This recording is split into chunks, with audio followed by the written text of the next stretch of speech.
Hi everyone, we're going to talk about suicide. I'm just going to drop it down. This happens twice. One time they do it correctly, and the other time they do it way wrong. Yeah. We're going over time B first. Breaking into 1,000,000 pieces.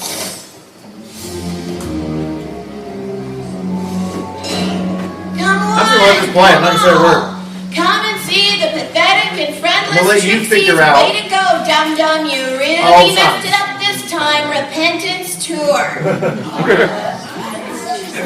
a working title! Behold, your fears come true. A pony-eating manticore.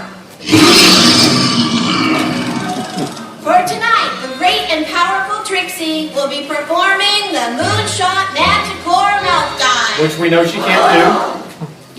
Now, save your gasps for when I defy the beast's jaws of doom and appear inside that black box.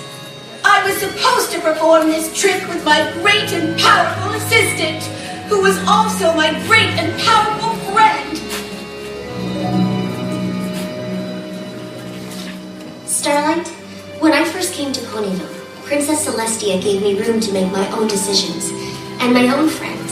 I need to give you the same freedom. I shouldn't have tried to pick and choose your friends for you. Just like me, you have to make your own decisions and your own friends.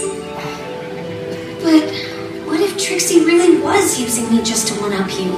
From what I've seen, she's the real thing. But it's not my place to judge. It's all up to you. Someone's life is on the line. Hello. Come on. Worst princess If you're out there and you still want to be friends, let's be great and powerful together. Please.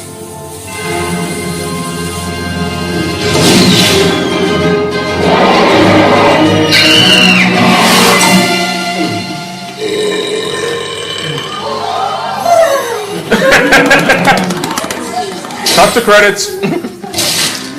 Behold, the patient powerful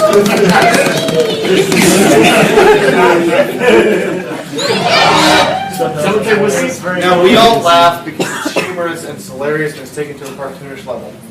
However, I want to point out a couple of things. One, Trixie was inside the manticore for 6 seconds. Her clothing was already halfway digested. 2, that entire scene, she's screaming, "Stop me." They're ignoring it. This is written incredibly poorly and done incredibly crappily, and I will say that to the writer's face and slap them with it. What is happening here on screen is a live, on-stage suicide attempt. Because when we get into a depressive, recursive cycle, if it goes too far or it's something that is too breaking, it results in us figuring out where the edge is and seeing if we can leap over it. But we don't want to. No suicide attempt is ever taken with a need or want to do it. You do it because you see no other option. This is true all the way back. This is ancient samurai. This is Knights of the Circle. This is all the way back to the earliest of times. Suicide is never something we want to do. Self-termination is never something we truly want. We just have no other alternative. We see no other way out. What happens? Starlight finally says, "Oh, right, I need to stop my friend from dying." And stops it. Now, in my opinion, anybody who cries out for suicide, even if it's an attention cry, we obviously need to find the root of the problem and then find a way so they never end up back in that state. That's my opinion. No, actually, that's scientific fact. I stand corrected. As discussed by Dr. Gall and even by Neil deGrasse Tyson and Bill Nye the Science Guy, if you want straight up references off of TV, they are brilliant advocates who say suicide is never a good answer and explain all of the details as to why. There's a long 3.5-hour TED Talk about why we reach out for suicide and choose not to take that leap. For your benefit, I watched the entire thing. Stopping and taking notes. Point here being, our friends, other people, social creature, has to be shown an alternative. Has to have someone else step in and snap that depressive recursive state, that regressive state, that state of, I can't see the way. Because our brains become laser focuses and we can't see the actual good we do. We can't see something else because I've been leading up to this point that the moment you do something wrong, if you are not a sociopath and you have any form of empathy or sympathy, it's all you can think about. You can't get out of it. Hi, friendship. Can you stop me from killing myself? Yes, I can. I'm okay with this. I do have a question about that. Can I ask you real quick? So when it comes to that point, what if it's maybe not something they did wrong, but like a learned behavior they feel like it's something they did wrong, but it's not their fault. It was almost as a put upon them. Learned behaviors are just as bad as actual guilt. Okay. A learned behavior can be something that's been disciplined into you to the point of which you can't break it. Example, if someone former military has been in for more than 5 years, hears marching music, they start marching. Really? Subconsciously. If someone who's former military comes up and sees a salute, they salute back subconsciously. It's not something they're doing actively. It's just it happened and they go, whoa. Another thing, someone who's former military, a lot of people say this to me some of the times, I'm still trying to break this habit, is I end up standing like this. This is the at ease position. Can I not do this, please? So it is a possibility, though, that it can be learned, and then like you could feel that sense of guilt. And you have to unlearn it. Okay. And it takes conscious effort. It takes conscious trying because we are creatures of habit. We need to break our habits. How do you create a habit of exercise? You exercise for 32 days straight at the same time every day, and then it becomes a habit. Once you get through a month and a day, you do it every day automatically. You feel wrong not doing it. You feel something off, and your body physically says, no, you're supposed to go do a thing. You shouldn't exercise every day, though. You should take off 1 day a week. Fair. So I apologize for the Russian subtitles, but about the only way I can get this footage is through the Russian version of YouTube because copyright strikes are a thing. In Soviet Russia, copyright strikes you. Wouldn't it be you strike copyright? Rockhoof wants me to cast a spell to turn him into a statue. The answer is no.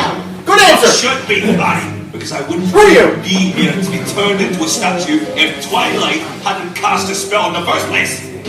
Whoa, I thought you were arguing over ice cream. Projection of guilt onto someone else. The answer is still no. Why would you want to be turned into stone? Because I'm a relic of a bygone age. I belong in a museum, safe, preserved, untouched. I don't belong this time. It's up to you to make that right. But there has to be a better way. Twilight, please understand. I want to be remembered as the hero I was, not the disappointment I've become. But you're not. Rockhoof, wait! Dragon said you want to turn into stone. Best creature ever. You must believe it. I'm afraid it's true, Loss. But Paul made me finish Earth's nature story for class. It's sweet of you to try to get me to stay, Yona.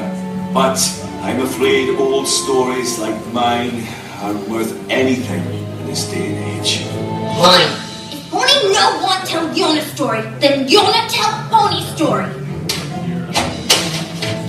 From class report. When Yona come to Pony's school, Yona not fit in. Pony way strange. But Yona find friends. Yona meet Professor Rockhoof. Pony brave and strong as yak. Not afraid. Hero. When Yona grow up, Yona want to be just like Professor Rockhoof. Well, since you went to the trouble of writing something that nice, I suppose the least I could do is tell you the rest of the story. Yona tell whole school Rockhoof is best. Now I want to hear a story. Okay. Okay, first off, bad princess. Second off, best creature beats every pony I've ever met. Why? She's not willing to accept him wanting to end his own life under any circumstance.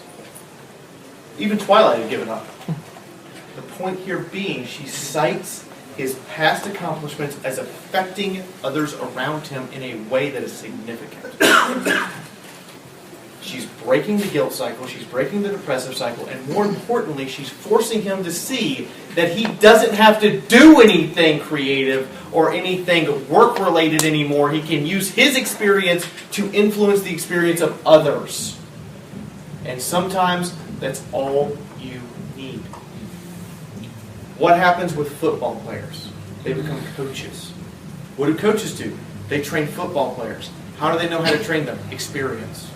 Experience is not something that can be replaced. It is not something that can be changed. It is not something that you can just have. You have to earn it. You have to gain it. Rocco is willing to throw away all that experience because he can't do what he used to do. We grow old. It's a cycle of life. It happens. We're not perfect. Our bodies break down. The more injuries you have, the faster you grow old. I'm kind of expecting to die by 50 at this point. But, if I make it past 50, cool. We'll talk about 60.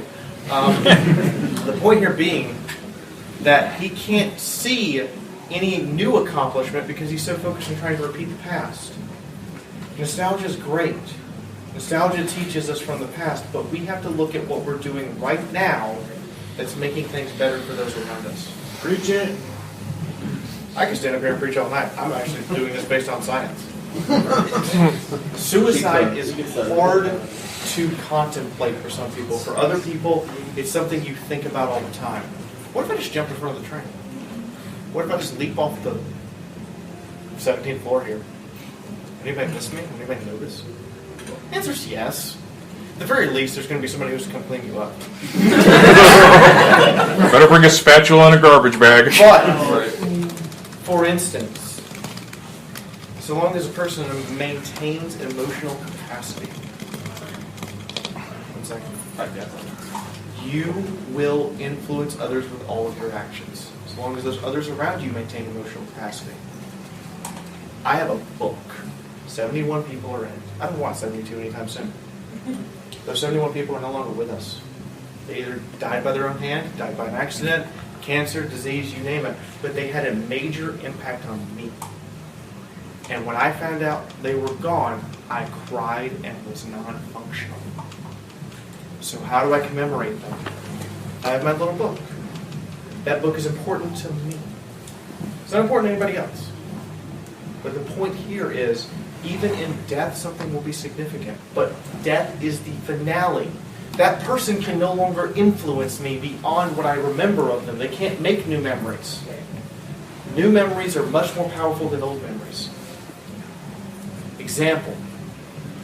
Your boss remembers when you first signed up for work. You were an excellent worker, you were industrious. However, now you're kind of grinding it out and you're jaded. You don't want to do it anymore. And your workload's decreased. No matter how loyal he is to you, he knows the old you was better than the new you right now. The new you sucks. So you got a question? Actually, real quick, when you said about the old you and the new you, when your boss knows about you, there was actually a comic about, there was actually an IDW comic about Rocco that's exactly like that. You should check it out. Right. Yeah, and as somebody who's had, growing up and kind of, if you couldn't tell, I'm here and my copious amounts of makeup, I'm kind of stuck in 2007 right now, so... 2007 was cool. Yeah, good time. Facts. Now, I swear to God, if I have to hear that song one more time. Yeah. But yeah, as somebody who grew up, wanting to, relive that kind of time, where there was, to me, the best music that was being released at the time, I kind of have to think to myself, it's not 2007 anymore. Those bands, sadly, most of them are broken up, or they're... Anyway. But yeah, most of them are either broken up or they just don't write songs like that. And then I kind of, feel really depressed because I listen to, a lot of the other, top 40 hits. And then I think, well, not necessarily top 40 hits, but, a lot of other alternative hits that I just don't really have that same kind of click that they did back, when this happened. And as a musician myself, I kind of made it my goal to not necessarily just play or write a song like it is 10 years ago, but maybe take that influence and see what I can make it and use that kind of influence that I have and make it popular today. Nostalgia, oftentimes we reflect on songs because music is raw human emotion expressed. We don't have words for a lot of things. How do we create those words? Is we create them through song.